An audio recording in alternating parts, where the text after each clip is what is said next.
meanwhile, then there was space. Would you rather go on a space expedition or a submarine expedition? We're going to space on this one. I don't know if you've seen on YouTube. It's YouTube everywhere. There's megalodons are still alive. They're definitely still down in the deep, dark depths of the ocean because they're killing great whites. There's great whites dying. There's someone eating them, and they've got to be megalodons. So we're going to space.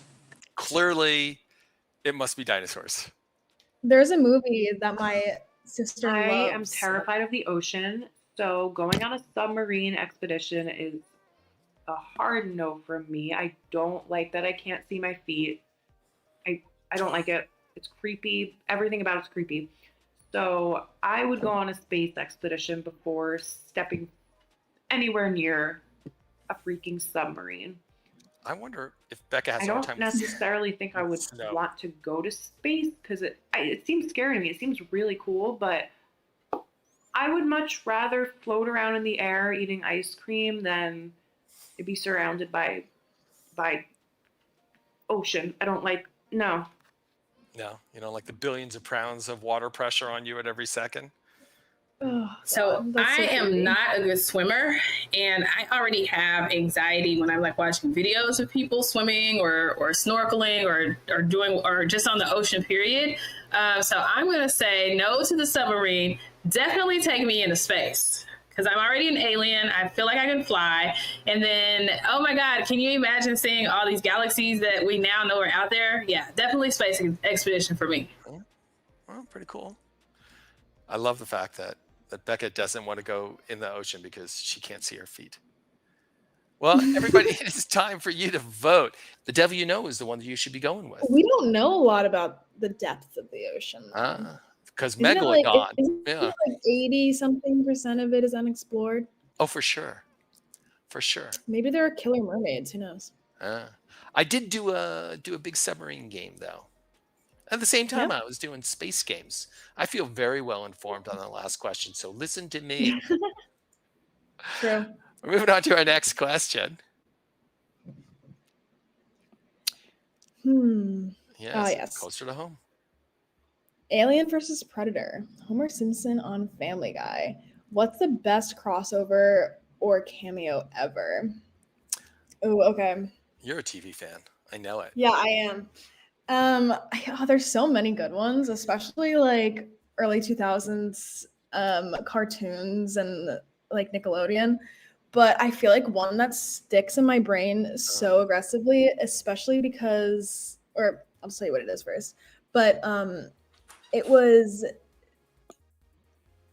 Jimmy Neutron and the Fairly Odd Parents, and they did a crossover episode.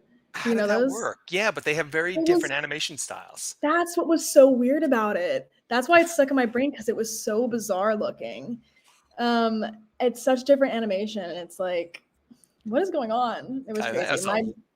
My 10-year-old brain was blown. My favorite cameo is when Lucifer, the guy that plays Lucifer, he showed up on the Arrowverse. I felt like that was so cool because finally DC was starting to kind of act like Marvel in a way and combining the world. So I love it. I don't know what you think about it, but that's mine. All I can say is that Marvel versus DC is like the great schism of our civilization. My favorite movie cameo of all time, confirmed, is Tom Cruise in this movie called Tropic Thunder that came out early 2010s probably. Plays this crazy movie star agent, and he starts singing that song Apple Bottom Jeans Boots with the Fur. Amazing. He barely does it justice. It's actually one of the funniest things I've ever seen in a movie. So my favorite movie cameo actually just happened recently in a relatively new movie. In Stephen King's Dr. Sleep, the original Danny from the original Shining actually plays a cameo part in the baseball scene, and he acts as a spectator talking about the young boy that has all of these special powers. So I think that is probably to date my most favorite cameo, just because we get another glimpse at Danny. Red Rum. Did he do that? I'm thinking I watch a lot of TV apparently because I know most of these references. So, in terms of the best crossover ever happening, it's like a tie between BoJack Horseman and Mr. Peanut Butter's show in BoJack, and then also Archer crossover with Bob's Burgers. I cannot decide, but either of those are definitely my favorite. Archer and Bob's Burgers makes no sense. I don't remember to me. that. That would blow my mind. Ooh, so God, I'm gonna have to my look at that. favorite crossover happened recently, but it's kind of a crossover that it's from an old show. So I love Law and Order SVU. I love Christopher Maloney, and recently he has a new Law and Order, and it crossed over with Detective Benson, who is now the captain at SVU. So Christopher Maloney, which one is he? I never watched. I think that my favorite crossover has probably been in the Joss Whedon series. He uses a lot of the same actors and actresses, and I think that makes me connect with all of them a lot more. And it's just fun to see them and think of the whole Whedon-verse as being connected. Yeah, I like Joss Whedon a lot. You know who else does that is Tarantino. Like he has the same kind of crew. Well, those are all really good answers. If you love TV, like Bella and I love TV, then you probably have a favorite in here. So vote for one of these people, send them to the finals, and like Thanksgiving takes a lot out of you. For those of you who are not here in the United States, you have no idea. It's the absurd, just disgusting amounts of food and alcohol that go down, and of course, with that the relatives and the fighting and the not sleeping and the laughing and the playing some form of football. It takes a lot out of you, and now I can't even remember what happened. You have food coma the next day. No, exactly. I feel a little down. Does it show? I'm a little like, No. You're being nice to me. So everybody, we're going to go on to the next question again, but I realized that one of the things I didn't remind you is that it's actually not too late. You can click on the record button that is about to appear, and when you click on that record button, you have the chance to record your answer. And we sort of, you guys may have noticed, we sort of riff for about exactly 60 seconds from the time that we say go until the answers start showing up. And that's to give you guys a chance to record and be in this show kind of live. So it is not too late. And I encourage you to answer whatever this question is next. I don't know what it is, but it's number 33. Here it comes. Yeah.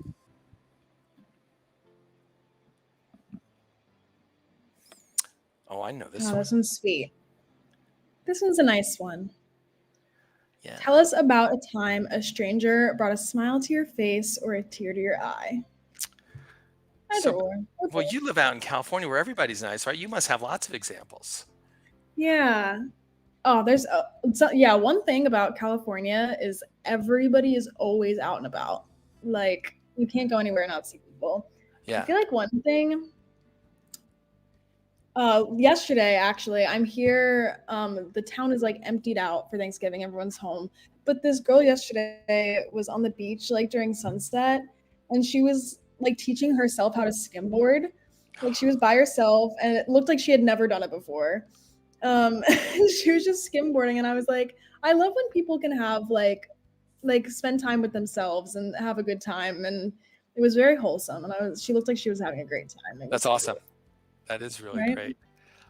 I'm telling you, man, you got to keep your eyes open. There's a lot of goodness out there. Something a stranger did that made me smile recently was a young man, probably 13 or 14, helped an elderly lady cross the street downtown last week. And I thought it was extremely kind and wholesome of the young boy to take initiative and help her. He helped an old lady across. She must be a Boy Scout, right? Yeah. You know me, I like to do nice things for others. And so when I see it, it's always a smile on my face. But one time I saw this little kid, couldn't be more than 7, 8, assisting this elderly lady, put some groceries in her car, and then he ran off to go and see his mom. Definitely cheesing.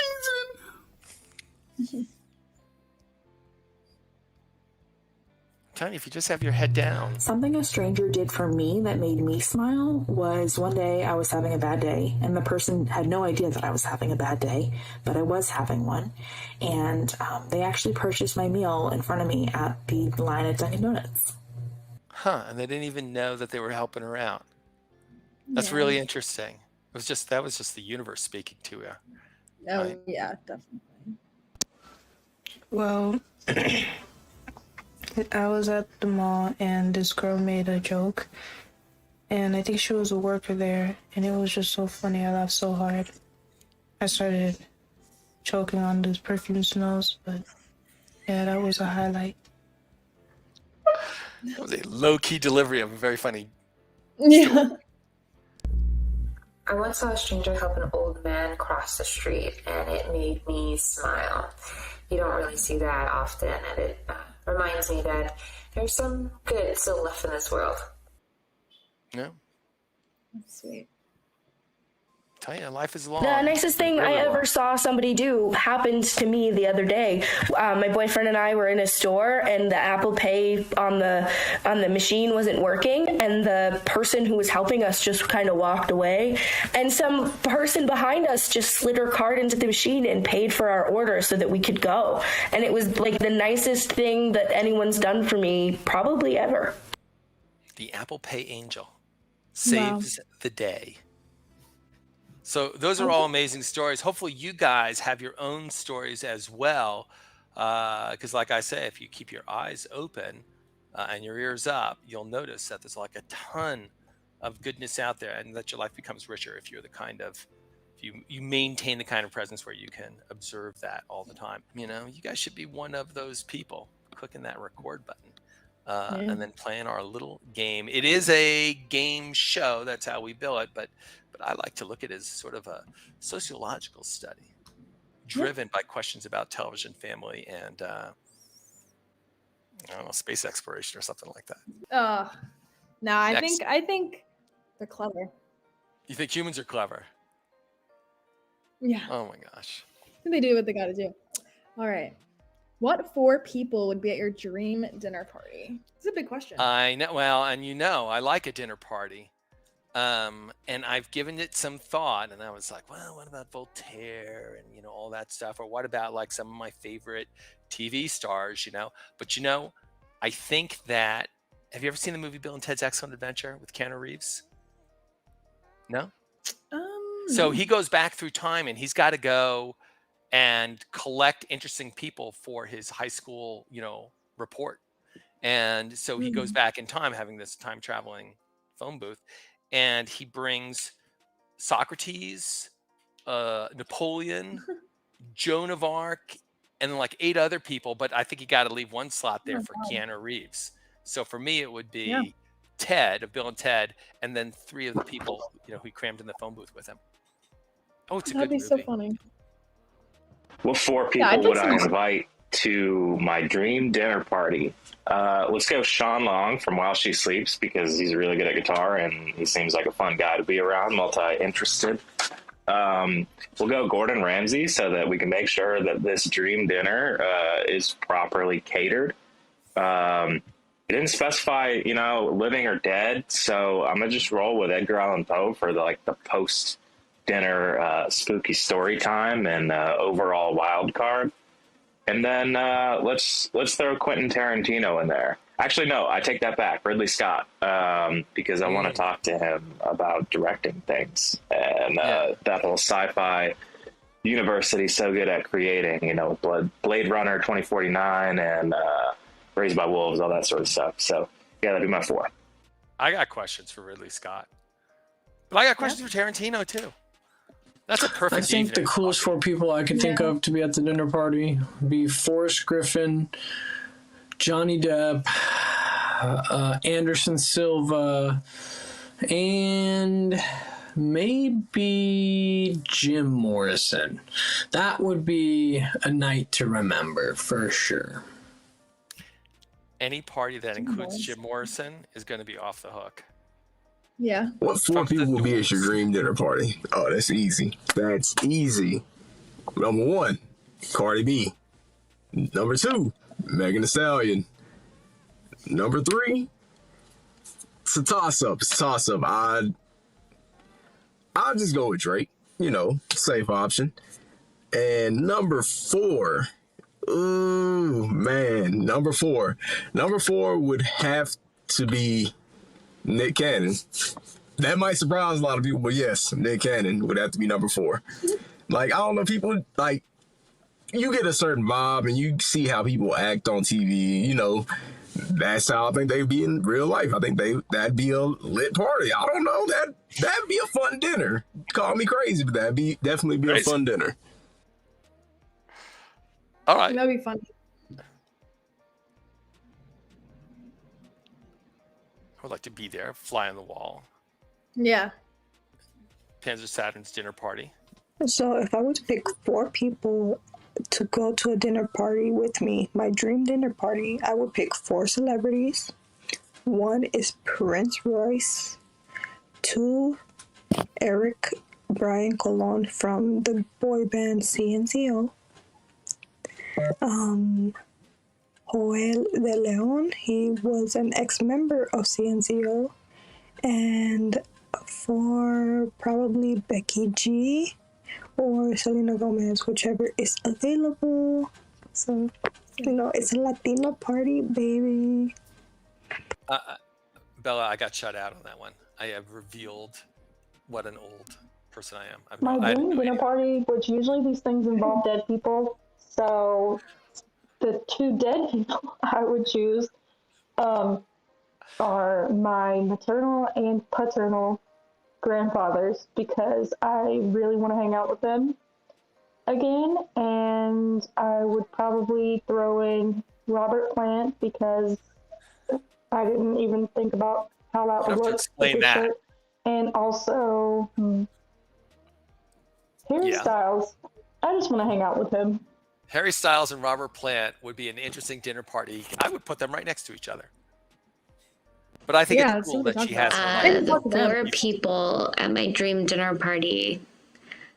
That's hard. I'm going to assume that this dinner party has a lot more people than just like me and 4 other people. Because that'd be awkward. But if it was just me and 4 other people, that would actually make my answers easier, and I would just pick hot celebrities. So I would pick Ryan Reynolds because he's so funny, Jason Momoa because he's so beautiful, Oscar Isaac, same reason, just beautiful. And if I'm going to stay with the hot thing, Tom Hardy. So that is a dream dinner party for sure. She is uninterested in meeting any women. It's the hot guys, one after another. Yeah. I got to say that I would love to have dinner with Jason Momoa. He would be like right up there on top. And yeah, no, for sure. Just a cast of Game of Thrones would be a great dinner party. And they had dinner parties. We just weren't invited. These are big questions. Important. What's more important than who you're going to have at your dinner party? A lot of work. Trust me. Exactly. Just did one. Days of work.